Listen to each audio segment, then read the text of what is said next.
संतोष खुमल का प्रणाम। नमस्कार मित्रों, आज का विषय है परिस्थितियाँ को यदि हम धैर्यपूर्वक देखें तो उसी परिस्थितियों में हमको उसका हल भी मिल जाता है। एक बौद्ध कथा से मैं अपनी बात को रखूँगा। एक बार ऐसा हुआ कि आनंद और भगवान गौतम बुद्ध किसी घने जंगल से गुजर रहे थे और बहुत देर तक चलने के बाद भगवान गौतम बुद्ध को प्यास लगी। तो उन्होंने अपने शिष्य आनंद को बोला, आनंद, मुझे बहुत ज़ोर से चेष्टा लगी है, पानी की प्यास लगी है, तो क्या तुम मेरे लिए पानी ले आओगे? तो आनंद ने कहा, जी भगवान, यहाँ पास ही में एक सरोवर है, तो मैं वहाँ जाके आपके लिए पानी ले आता हूँ। आप यहाँ पे पेड़ के नीचे विश्राम करिए और मैं बस कुछ ही देर में गया और आपके लिए मीठा पानी लेके आता हूँ। और वह भगवान को प्रणाम करके वो पानी लेने चला गया और पास ही एक सरोवर के पास वह पानी लेने के लिए खड़ा हुआ। तो वहाँ पर देखा उसने कि बहुत सारा बैलगाड़ियों का काफिला उस सरोवर के अंदर से, जहाँ पानी कम था, वहाँ से गुजर रहा था और कई बैलगाड़ियाँ गुजर रही थी। तो उसका पानी जो है गंदा हो गया और कीचड़ आ गए उसमें, पत्तियाँ जो सड़ी हुई थी वो ऊपर आ गई। तो ऐसे में आनंद ने सोचा कि भगवान को मैं गंदा पानी कैसे पिलाऊंगा।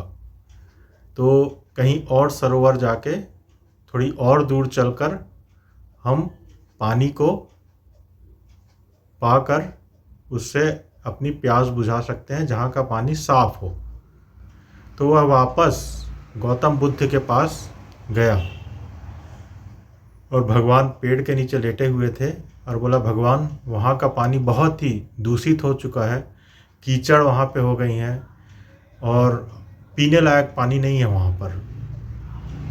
तो अपन कुछ दूर और चलते हैं, वहाँ कोई सरोवर मिल जाएगा, तो वहाँ का पानी हम साफ पानी पिएंगे। तो भगवान ने थोड़ा मुस्कुराया और बोले कि आनंद, तुमको वहीं का पानी लाना पड़ेगा और मैं वहीं का पानी पीऊँगा। तो आनंद सोच में डूब गया और सोचा कि भगवान ने कहा है तो अब जाना पड़ेगा। तो वह फिर पैदल पैदल चलते हुए उस सरोवर तक पहुंचा। चूँकि पैदल चलते चलते उसको काफ़ी समय हो चुका था और वह सरोवर के पास जब पहुंचा तो उसने देखा कि वहाँ का पानी फिर से साफ, निर्मल, स्वच्छ हो चुका है। तो उसने सोचा, अरे, कुछ समय पहले ही ये पानी गंदा था, अभी स्वच्छ हो चुका है, तो भगवान ने जानकर ही मुझे यहाँ भेजा है।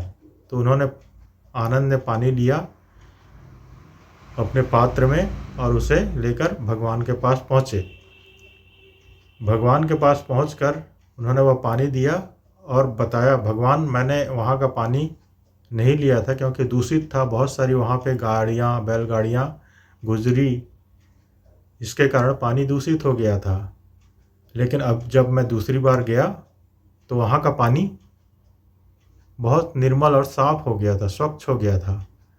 तो भगवान बुद्ध ने कहा, आनंद, मैंने तुम्हें एक सीख देने के लिए ही वहाँ पे दोबारा भेजा और तुमने वहाँ जाकर पुनः पानी लाया। तो इससे ये हमको सीख मिलती है कि हम परिस्थितियाँ कितनी भी अपनी बिगड़ी हुई हैं, कितनी भी कठिन परिस्थितियाँ हैं, उसमें यदि अपन अपना अंतस का धैर्य बना के रखते हैं तो वो परिस्थितियाँ ठीक हो जाती हैं। हमारे जीवन में भी बहुत सारी ऐसी परिस्थितियाँ होती है जिसमें हम जल्दबाजी करते हैं और उसे स्वच्छ करने में लगते हैं। यदि वह पानी तुम स्वच्छ करते तो और भी गंदा और मटमैला हो जाता और भी पीने लायक नहीं रहता। तुमने वहाँ पे इंतज़ार किया, तुमने वहाँ पे थोड़ा समय रुका और फिर जब पानी स्वच्छ हुआ तब तुमने वह पानी लाया। इसी तरह जीवन में भी हमें बहुत धैर्य के साथ परिस्थितियों से निपटना चाहिए, तभी हमें परिस्थितियों का हल मिलता है। तो इस कहानी से दोस्तों हम यही देखते हैं और सीखते हैं कि हमारे जीवन में भी बहुत सारी परिस्थितियां रहती है, जहां हम चुप यदि रहते तो वो परिस्थितियां बिगड़ती नहीं। जहां हमने कुछ बोला तो वो परिस्थितियां बिगड़ती चली जाती हैं, फिर सालों साल वो बिगड़ती रहती हैं। यदि हम उस परिस्थिति में थोड़ा धैर्य रखते और समझते कि समय के साथ ये परिस्थितियां ठीक हो जाएंगी, तो वो परिस्थितियां ठीक हो सकती थी।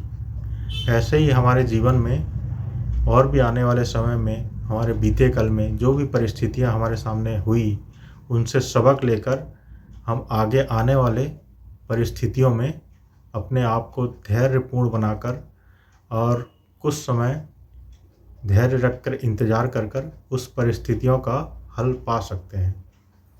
तो मित्रों, यह सूत्र तो बहुत छोटा सा है, लेकिन इसे अपने जीवन में उतारने के लिए आपको बहुत बहुत धैर्य रखना पड़ेगा, क्योंकि छोटी छोटी चीज़ें हमारे सामने दिन दे दिन रोज़ के समय में, आने वाले समय में हमारे साथ घटती रहती हैं और हम जल्दबाजी करके वो परिस्थितियाँ बिगाड़ लेते हैं और फिर वो पानी तो स्वच्छ हो जाता है जो आनंद लिया था, लेकिन हमारी जो परिस्थितियाँ वो बिगड़ती चली जाती हैं और फिर वह ठीक नहीं हो पाती। तो इस बात का यदि अपन ध्यान रखते हैं तो हमारे जीवन में भी वो आनंद और खुशी के फूल खिल सकते हैं, क्योंकि परिस्थितियां हमें बनाती हैं। यदि परिस्थितियों से अपन जूझ गए तो हम उसी में उलझकर सारी ज़िंदगी जूझे रहेंगे और उसमें फंसते हुए चले जाएंगे। तो आज का सार यही है मित्रों कि आप भी अपने जीवन में इस कहानी को सोचें, समझें और अपने जीवन में इसे अपनाएं। बहुत बहुत धन्यवाद मित्रों, आप सभी को प्रणाम।